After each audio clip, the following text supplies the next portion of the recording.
ब्रह्मांड का अंत एक दिन होना ही है, लेकिन ये अंत कैसे और कब होगा? यही जानने के लिए तो मैं कॉस्मोलॉजिस्ट बना। मैं ये सबसे पहले जानना चाहता था कि ये ब्रह्मांड कैसे खत्म होगा। कॉस्मोस के दो शक्तिशाली योद्धा नियंत्रण पाने के लिए जूझ रहे हैं। इनका विजेता ही हमारा भाग्य तय करेगा। रस्साकशी जारी है कॉस्मोस को सिकोड़ने वाली ग्रेविटी और स्पेस और समय के विस्तार के बीच। तो क्या जीत ग्रेविटी की होगी, ब्रह्मांड पहले से और ज्यादा छोटा और ज्यादा गर्म होता जाएगा, या फिर फैलाव का पलड़ा भारी रहेगा? यहाँ तक कि एटम के इर्द गिर्द मौजूद इलेक्ट्रॉन भी उखड़ जाएंगे। अंत नजदीक है और ये आपके अंदाजे से कहीं ज्यादा करीब हो सकता है।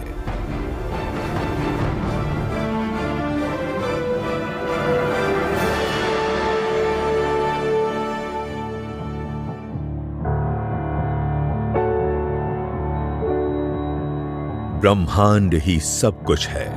इसी में है स्पेस, समय और मैटर। हमारी पृथ्वी इसकी तुलना में एक छोटा सा धब्बा है। ये चट्टान का घूमता हुआ एक कण भर है जो हमारी अपनी गैलेक्सी मिल्की वे में मौजूद 200 अरब तारों में से एक के चक्कर काट रही है।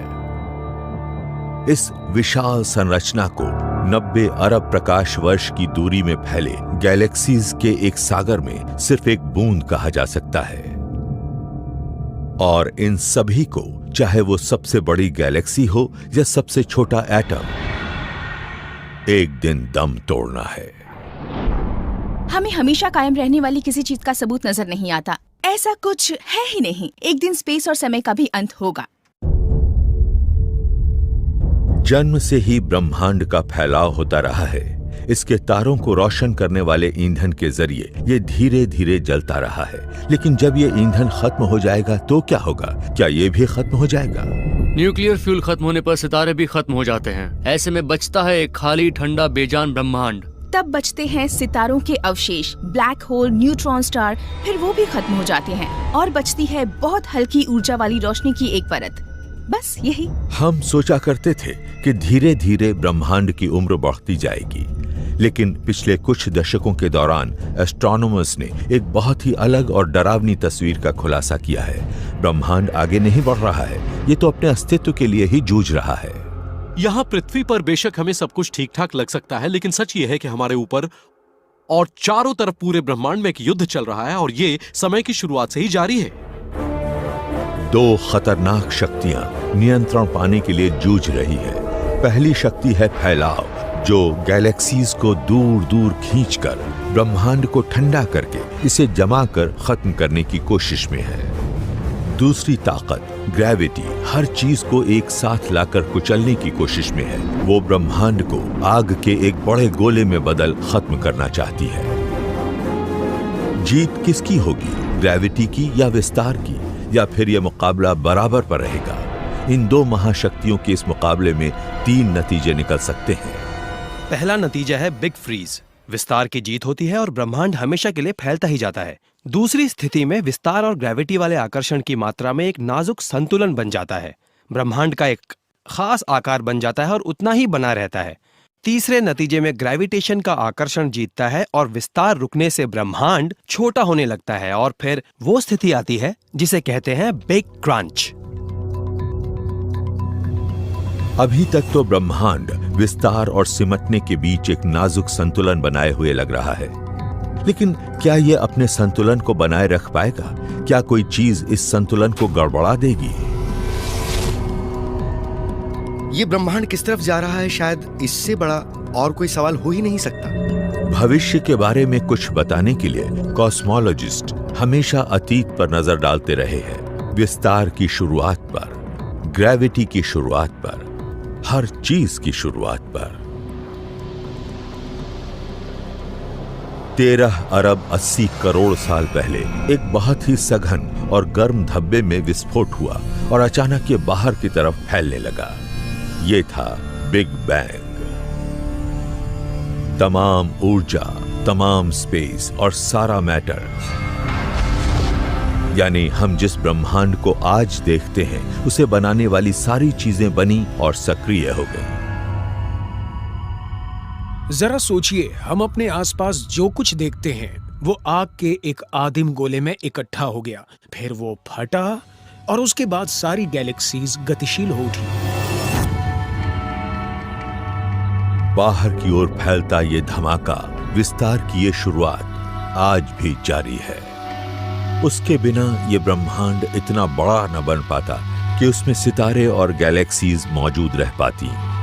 फैलाव प्रकृति की एक हैरत अंगेज ताकत है। ये काम करती है स्पेस और समय के ताने बाने को फैलाकर। गैलेक्सीज के बीच स्पेस फैलता है और ये गैलेक्सीज को दूर दूर धकेल देता है। स्पेस के साथ चीजें वैसे ही चलती हैं जैसे किसी लहर पर एक सर्फर। स्पेस के हर हिस्से में यही सब चल रहा है। इस वक्त आपके शरीर के अंदर भी स्पेस के फैलने के लिए एक दबाव मौजूद है। फैलाव ने एक ऐसा विशाल और चलता फिरता मंच बनाया जिस पर आज का ब्रह्मांड गतिमान है। लेकिन अगर ये नियंत्रित न होता तो फिर इस ताकत से महाविनाश हो जाता। अगर ब्रह्मांड का विस्तार कहीं ज्यादा तेजी से होता तो ये इतनी तेजी से खाली होता कि गैलेक्सी, ग्रहों और लोगों के बनने के लिए समय ही न बचता।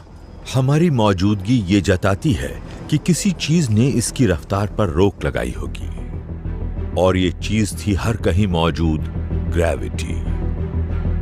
ग्रेविटी और मैटर हमेशा साथ रहते हैं। कोई चीज जितनी बड़ी होगी ये अपने आसपास की चीजों पर उतना ही दबाव डालेगी। ये एटम को एटम के, पार्टिकल को पार्टिकल के करीब लाती है। ये बनाती है सितारे, नेबुली और गैलेक्सीज, यानी उस ब्रह्मांड को बनाने वाले तत्व जिसे हम आज देखते हैं। लेकिन ग्रेविटी एक दोधारी तलवार होती है। ग्रेविटी ज्यादा होती तो शुरुआती ब्रह्मांड इस स्तर तक पहुंच ही ना पाता। अगर ये ज्यादा धीमे धीमे फैलता तो ये एक और अस्तित्व में ढलने लगता और एक बार फिर इसके पास गैलेक्सी, ग्रह या लोगों को बनाने लायक समय न बचता। तो हम एक बहुत ही संतुलित ब्रह्मांड में रहते हैं। इस ब्रह्मांड की उम्र बहुत लंबी है, लेकिन ये इतने धीमे धीमे फैलता है कि हमें विकसित होने का समय मिलता है। ग्रेविटी और फैलाव की विरोधी शक्तियों की वजह से ब्रह्मांड 13 अरब 80 करोड़ साल तक कायम रहा है। लेकिन यह संतुलन आखिर कितना स्थिर है? क्या हमारे ब्रह्मांड में बेरोक टोक विस्तार या खुद को खुद ही तबाह होने से बचाने लायक संतुलित सामग्री मौजूद है? 1930 के दशक में वैज्ञानिकों ने जब गणना की तो नतीजों से कोई खास उम्मीद नहीं बंधी। मैटर जितना ज्यादा होगा, ग्रेविटी भी उतनी ही ज्यादा होगी। अगर आपके पास काफी मैटर है और ब्रह्मांड भी बहुत सघन है तो शायद ब्रह्मांड फिर से ढहना शुरू हो जाएगा, या अगर आपके पास मैटर बहुत कम है तो ब्रह्मांड जमकर खत्म हो जाएगा। तो इन दोनों के बीच एकदम सही डेंसिटी क्या है? तो वो सही डेंसिटी है प्रति घन मीटर में करीब 5 हाइड्रोजन एटम। तो आप 1 घन मीटर जगह में सिर्फ और सिर्फ 5 हाइड्रोजन एटम ही रख सकते हैं। यहीं पर संतुलन कायम रहता है। अगर आप 5 एटम ज्यादा रख देंगे तो ये ब्रह्मांड ढहने लगेगा, और अगर 5 से कम एटम होंगे तो ब्रह्मांड यूं ही जारी रहेगा। अगर हमें लगता था कि पहले ये ब्रह्मांड एक कसी हुई रस्सी पर संतुलित था, तो डेंसिटी वाले महत्वपूर्ण सवाल ने हमें दिखाया कि ये रस्सी चाकू की किसी धार jैसी थी। इसके बावजूद जब एस्ट्रोनॉमर्स ने अतिरिक्त पैमाइश की तो उन्हें जो कुछ नजर आया वो अच्छा लगा। ब्रह्मांड में मैटर की मात्रा इतनी सही लग रही थी कि वो क्रिटिकल डेंसिटी पर टिका रह सकता था। अप्रत्यक्ष सबूत और थ्योरी पर आधारित चर्चाओं के जरिए लगातार ये पता चलता रहा है कि ब्रह्मांड एक ऐसी सीमा पर होना चाहिए कि न तो वो अपने आप में ढह जाए और न ही हमेशा उसका विस्तार होता रहे। यानी हम विस्तार के एक नाजुक मोड़ पर खड़े हैं। यानी ब्रह्मांड कसी हुई किसी रस्सी पर संतुलित है और इस रस्सी के दोनों ही ओर अकाल मृत्यु मौजूद है। स्पेस के लगातार फैलते रहने से बिग फ्रीज की अवस्था आ सकती है और विस्तार पर ग्रेविटी का नियंत्रण होने से बिग क्रंच पैदा हो सकता है। 40 साल पहले वैज्ञानिकों को लगता था कि हम अनंत काल तक इस संतुलित अवस्था में रह पाएंगे। लेकिन अब हालात बहुत ज्यादा बदल गए हैं, क्योंकि हमने कुछ ऐसा खोज लिया है जिसके बारे में हमें करीब 40 साल पहले पता नहीं था। 1980 के दशक में एस्ट्रोनॉमर्स हैरान रह गए। टेलीस्कोपों को नजर न आने वाला बहुत बड़े आकार का अज्ञात मैटर अंतरिक्ष में मौजूद था और इसका आकार अंश मात्र नहीं बल्कि 5 गुना ज्यादा था। हम सोचा करते थे कि ग्रेविटी नजर आने वाले सितारों और चीजों से पैदा होती है, बात खत्म। लेकिन अब हम समझ गए हैं कि ये तस्वीर सही नहीं है। एस्ट्रोनॉमर्स ने ये खोज की और उन्होंने हमारे ब्रह्मांड की सटीक फितरत का अध्ययन किया। सूर्य की जबरदस्त ग्रेविटी पृथ्वी और बाकी तमाम ग्रहों को एक गोल घेरे में एक नाजुक नृत्य कराती रहती है। सूर्य का मास इन परिधियों की रफ्तार को नियंत्रित करता है। अगर सूर्य ज्यादा बड़ा होता तो ग्रहों की परिक्रमा की गति भी ज्यादा तेज होती। अगर सूर्य छोटा होता तो ग्रहों को इसकी परिक्रमा करने में ज्यादा समय लगता। गैलेक्सीज भी बिल्कुल घड़ी की तरह चलती हैं। बीच वाला विशाल मास बाहरी सितारों को गोल ग्रह जैसे ऑर्बिट्स में खींचता है। 1980 के दशक में एस्ट्रोनॉमर्स ने गैलेक्सी की इन कक्षाओं की सटीक पैमाइश की और नतीजों ने सब कुछ बदल कर रख दिया। गैलेक्सीज बहुत तेजी से घूम रही थी, कुछ ज्यादा ही रफ्तार से। यहां तक कि उनके केंद्र में जो विशाल ब्लैक होल थे, उनके मास का 9/10वां हिस्सा गायब था। गैलेक्सी को तो टूटकर बिखर जाना चाहिए था और पृथ्वी को अरबों साल पहले इंटरगैलेक्टिक स्पेस में पहुंच जाना चाहिए था। हमारी मिल्की वे गैलेक्सी होनी ही नहीं चाहिए थी, लेकिन हमारा ब्रह्मांड गैलेक्सीज से भरा पड़ा है। ग्रेविटी का कोई बड़ा और अतिरिक्त स्रोत शायद गैलेक्सीज को एक साथ थामे हुए है, लेकिन एस्ट्रोनॉमर अपने टेलीस्कोपों का मुंह किधर भी कर दें, उन्हें कुछ नहीं दिखता। न कोई चमक, न कोई छाया। ये नई चीज जो भी है, ना तो ये प्रकाश छोड़ती है, ना रिफ्लेक्ट करती है और ना उसे रोकती है। वैज्ञानिक इसे कहते हैं डार्क मैटर। हमने ये सीखा है कि ब्रह्मांड में मौजूद ज्यादातर मैटर कोई आम चीज नहीं है। ये एटम नहीं है, ये ऐसे पार्टिकल नहीं है जिन्हें हमने पृथ्वी पर प्रयोग करके हाल में ही ढूंढा है। ये नए किस्म के पार्टिकल हैं जिन्हें हम कहते हैं डार्क मैटर। ब्रह्मांड इस डार्क मैटर से भरा पड़ा है। सामान्य मैटर के मुकाबले इसकी मात्रा 5 गुनी है।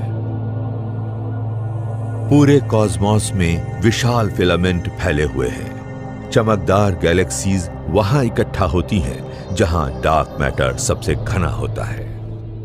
डार्क मैटर असल में इस चीज को तय करता है कि ब्रह्मांड में मैटर का जो रूप है वो क्या होना चाहिए, ये कहां जाता है, ये क्या करता है। यानी डार्क मैटर के जरिए ही तय हुआ कि ब्रह्मांड का विकास कैसे होगा। ऐसा लगता है कि बिग बैंग के बाद सबसे पहले डार्क मैटर कंडेंस हुआ एटम से पहले, और फिर डार्क मैटर के गुच्छे बनने लगे। इसके बाद इन गुच्छों की तरफ बाद में बनने वाले एटम आकर्षित हुए और इन्हीं से ही गैलेक्सीज बने। एक तरह से डार्क मैटर जैसे गर्भ है जिसमें से हमारी गैलेक्सी का जन्म होता है। ब्लैक होल एक दूसरे के इर्द गिर्द एक विनाशकारी नृत्य करेंगे। तापमान भी लगातार तेजी से बढ़ते जाएंगे। मैटर, स्पेस और समय तब तक अंदर की तरफ फटेंगे जब तक ब्रह्मांड में मौजूद हर चीज कंप्रेस होकर असीमित मास, हीट और प्रेशर का एक छोटा सा धब्बा नहीं बन जाएंगे। बिग क्रंच के आखिरी चरणों में गैलेक्सीज आपस में टकराकर एक आदिम एटम बन जाएंगे और फिर जीवन कायम रहना असंभव हो जाएगा। यानी हम वहीं लौट जाएंगे जहां से शुरुआत हुई थी, बिग बैंग पर। हम जिस ब्रह्मांड में रहते हैं उसका वजूद खत्म हो जाएगा। लेकिन कुछ लोगों का मानना है कि बिग क्रंच से एक नई शुरुआत हो सकती है। हमें नहीं मालूम कि बिग क्रंच के खात्मे के समय क्या होगा, क्योंकि फिजिक्स के नियमों की सरहदें भी टूट सकती हैं। ये मुमकिन है और फलसफाई स्तर पर यह कल्पना करना बहुत खुशगवार है कि बिग क्रंच से दोबारा एक विस्तार की शुरुआत हो सकती है और एक ऐसा साइक्लिक यूनिवर्स पनप सकता है जो हमेशा बढ़ता ही जाएगा। शायद उस वक्त फिर से पैदा होगा एक और बिग बैंग। ये सोचा जा सकता है कि जब क्रंच के दौरान सब चीजें एक साथ आएंगी तो इसे एक गर्म, सघन और समान अवस्था की तरफ धकेलें तो कोई चीज इसे आगे बढ़ते रहने से रोकेगी। ऐसे में दूसरी तरफ से ये किसी बिग बैंग जैसा लगेगा, जैसे किसी ब्रह्मांड की रचना हुई हो। हमारा बिग बैंग किसी और को बिग क्रंच लग सकता है। लेकिन जब वैज्ञानिक डार्क मैटर के बिग क्रंच को समझने के करीब थे तो ब्रह्मांड ने उनके सामने एक और बड़ी चुनौती रख दी। कोई अनजान ताकत शायद हमें एक बिल्कुल ही अलग मौत की तरफ तेजी से धकेलती लग रही थी। मेरे पोस्ट डॉक्टरल स्कॉलर ने मुझे नतीजे दिखाए। मैं तो कुर्सी से गिरते गिरते बचा।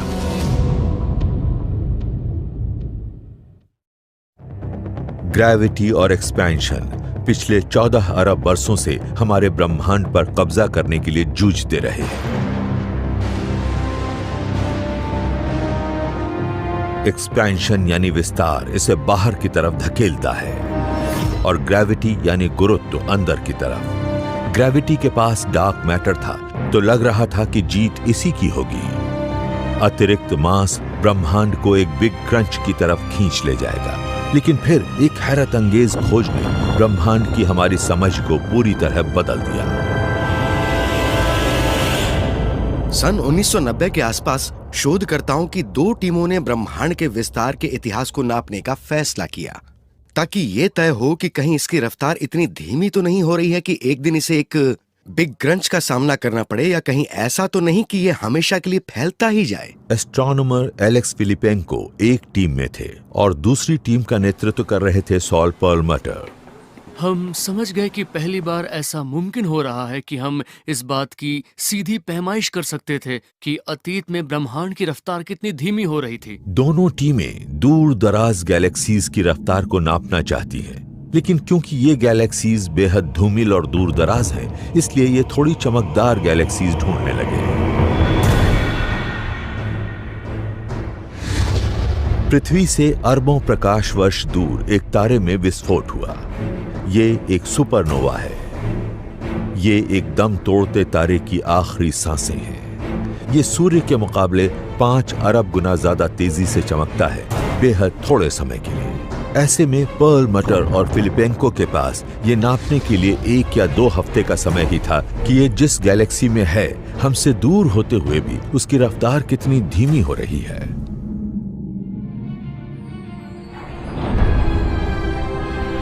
टीमें 8 साल तक सुपरनोवा को ढूंढती रही। उन्होंने 42 की पैमाइश की और नतीजे असंभव से लग रहे थे। हमने ग्राफ पर पॉइंट्स को प्लॉट किया, लेकिन कोई तुक नहीं बन रहा था। उनकी रफ्तार बिल्कुल नहीं घट रही थी, बल्कि ये तो बढ़ रही थी। इन दोनों ग्रुपों को जो मिला उससे दुनिया हैरान रह गई। पिछले 4 या 5 अरब साल के दौरान ये पता लगा है कि ब्रह्मांड के विस्तार में बहुत तेजी आती गई है और तेज रफ्तार वाले इस ब्रह्मांड को धकेल रही है कोई रहस्यमय चीज। हम इस बात पर बहस कर रहे हैं कि ब्रह्मांड हमेशा फैलता रहेगा या खुद में ही ढह जाएगा, लेकिन ये शायद किसी को नहीं पता था कि ब्रह्मांड की गति तेज हो रही होगी और इसकी रफ्तार बढ़ती ही चली गई है। इस बढ़ती रफ्तार से वैज्ञानिक हैरत में पड़ गए हैं। ये बात फिजिक्स के नियमों से मेल नहीं खाती। कल्पना कीजिए कि मेरे पास एक बेसबॉल है और मैं इसे ऊपर की तरफ फेंकता हूँ। मेरे हाथों से निकलने के बाद इसे आमतौर पर धीमा होना चाहिए, लेकिन शुरू में धीमा होने के बाद इसकी रफ्तार बढ़ने लगती है। पता नहीं इसे एनर्जी कैसे मिल जाती है। और ये नई एनर्जी बिना किसी चीज के मिल रही थी, स्पेस के वैक्यूम से। किसी वैज्ञानिक के लिए वैक्यूम शब्द का मतलब है एकदम खाली जगह जिसमें कोई पार्टिकल ही ना हो, जिसका ना कोई तापमान हो और ना ही एनर्जी हो। लेकिन स्पेस और टाइम में एक ऊर्जा होती ही है। खाली जगह में एनर्जी होती है और ये एनर्जी एक ग्रेविटेशनल रिपल्शन पैदा करती है, एक तरह की एंटी ग्रेविटी पैदा करती है। ये बल क्या है या ये कैसे काम करता है, ये जाने बिना वैज्ञानिक बस इसे नाम ही दे सकते थे, और ये नाम था डार्क एनर्जी। हम इसे नाम दे सकते थे वी डोंट नो एनर्जी। हम इसे कुछ भी नाम दे सकते थे, लेकिन हमें मालूम नहीं था कि ये क्या है। और ये डार्क हो या ना हो, ये फिजिक्स में सबसे बड़ा रहस्य तो है।